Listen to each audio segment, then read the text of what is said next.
Hi guys, and welcome back to the channel. Today I'm sailing the Somers, the tier 10 American DD you can get for steel in the armoury. Saved up for this for a long time, and yeah, it's a nice ship. If you were paying attention at the beginning of the video, you'll have seen a double strike clip there, and Halls is untraceable talent activated, and which reduced the detection of this ship to 5.2 kilometers. So yeah, I didn't realise that at the time myself, but I thought that was quite interesting.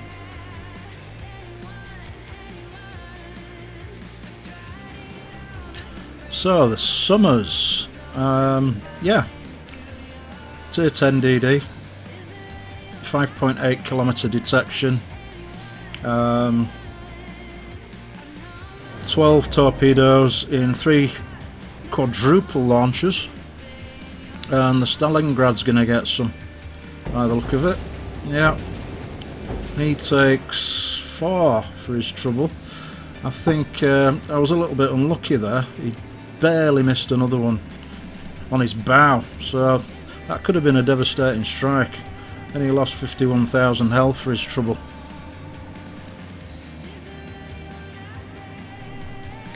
So I'm playing ultra cautiously. I moved away from the Stalingrad's radar range, which is 12 kilometers, as you're probably all aware. I mean, I really dislike getting radared, yeah, especially when there's all these juicy targets around, so I don't want them to know where I am. So I thought, you know what, I'll just move away and I'll come back into the cap circle and hopefully take it on the second time of asking here. In the meantime, I'm just trying to figure out which is the best torpedo target. Now, the torps have been reloaded for some time here, so there's an argument to be had that, you know, I should have had these torps away well before now. Probably on the amateur, but I was a little mindful of our Zhao YOLOing into his death. I didn't really want to hit him, so as an afterthought I've kind of got some torps out on the Stalingrad again there, but he's kind of reversing, so a bit of a wasted drop really. But after all, I'm here to take the cap, okay, so it's not a complete waste of time. I'm doing the job.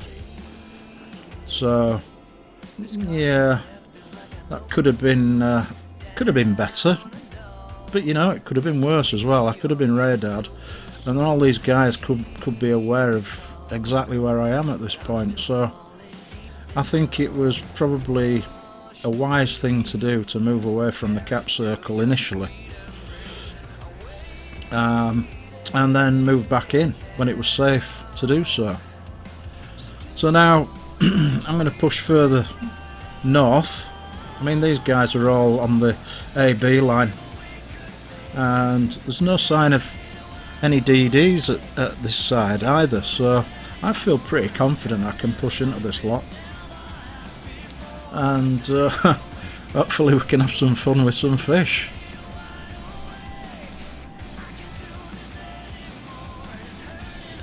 And as a torp boat, that's your primary damage really in the Somers. Plenty of fish. The torps have got a good reload, so I mean, it does have 8 5-inch guns as well, but the reload's not particularly great on the Somers. So I mean, its alpha strike's not bad on low health DDs and such like, but you're probably wasting your time shooting at battleships at range. So I've got 3 sets of torps out on the most northerly amateur there. I don't think he'll be expecting those, so the chances of those hitting are probably better than if I was aiming at the closer Yamato. So that was the reasoning behind that send there.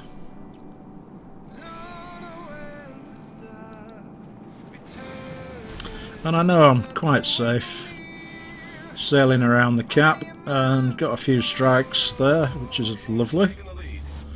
The Z-52's not been seen for a while, but his last known position, the enemy Z-52, was in Charlie Cap. So yeah, I mean, these guys are starting to push in now. I think they've realised that if they don't actually do something, it's not going to happen. We've got all the caps now, which is going to make my job fairly easy, I think. So I'm just waiting on the reload. Got what, 10 seconds to go. Be able to get some more fish out on this Yamato here, hopefully. And he's just pushing straight into the cap. There's no sign of him manoeuvring. So I'm just going to send some fish directly at him. I kind of considered sending on the more northerly Yamato again there. I mean, I wasn't going to waste my time sending at the Hindenburg on this strike. But then I figured, you know, we could catch the Montana as he comes through those islands there, potentially. So I kind of send another set in his general direction. And the torpedoes on this most southerly Yamato looking fine. So that's going to be a kill, I think. Yep. And that's the first kill, which is great. We'll see what happens to the second set. And I'm pretty confident now I can just move back in. And hopefully have even more fun with fish. I mean, obviously this is an absolutely ideal situation. My team have pretty confidently taken the Charlie Cap and are pushing north. The enemy team are looking to press into the Bravo Cap by the look of it. So I'm in a perfect flanking position here to get some torpedoes into their side, so I couldn't really wish for anything more in the Somers. So this send, I'm going to send between the islands again, and then I'm figuring the Yamato's speeding up a little bit, so 2 sets in that direction. And then I'm thinking I could maybe catch the Hindenburg here. So I'll send another set in his direction. I mean, there's a good chance that he could turn round as well. So I'm not confident about that last set there. But always worth a try, you know, on a low health ship like that. One torpedo will take him out. Yamato's slowing down, Montana's turning in. And the Yamato took a big hit from my buddy, I think. And I've got another 2 strikes into him. I don't think he's long for this world. However, Hindenburg slowed down, so that last prediction was not very good, really. But, you know, I'll take 17 torpedoes so far. And, yeah, I mean, at this point, this game's won. They can't do anything about this, can they? The writing's on the wall. And they messed around for far too long right at the back of the map. And, you know, you just can't afford to do that. It's just not a strategy, is it? So I decided to move into the cap, smoke up, do a bit of pew-pew, and see what this Montana does.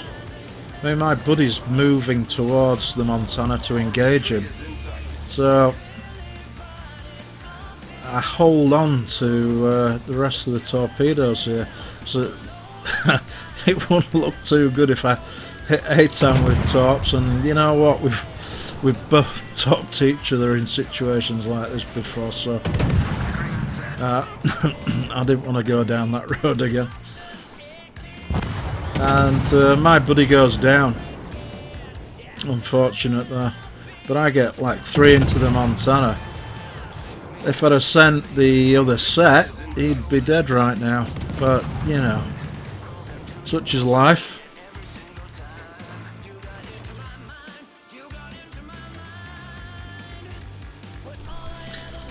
So, time for a YOLO, I think. I mean, there's no chance at this point we can lose. So I really don't care whether the Montana spots me or not, to be honest. And he does get a hit into me, which is fine. I'll just move back around into the smoke, get some torpedoes out. And I'm kind of trying to predict his movements, but he's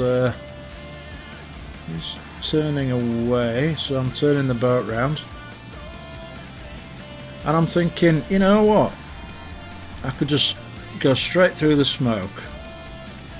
And if the guy's got any courage about him, he'll be driving straight at me. And of course he isn't. He's turning away, so I get another torp set away, and then I predict that he's going to turn fully to the left. So the final torp set goes to his left hand side, and he turns right.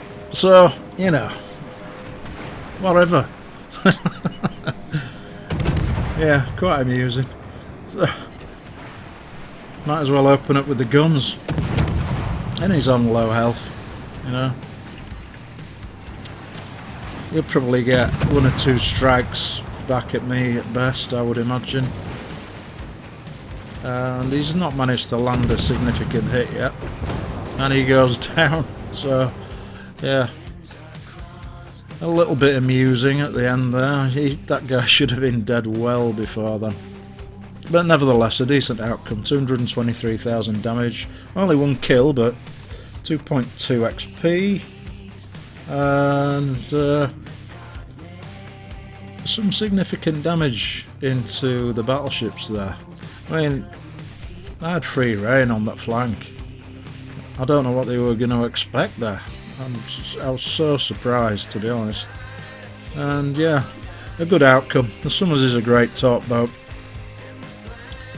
And as always, guys, thanks ever so much for watching, and I'll catch you again soon. Bye bye.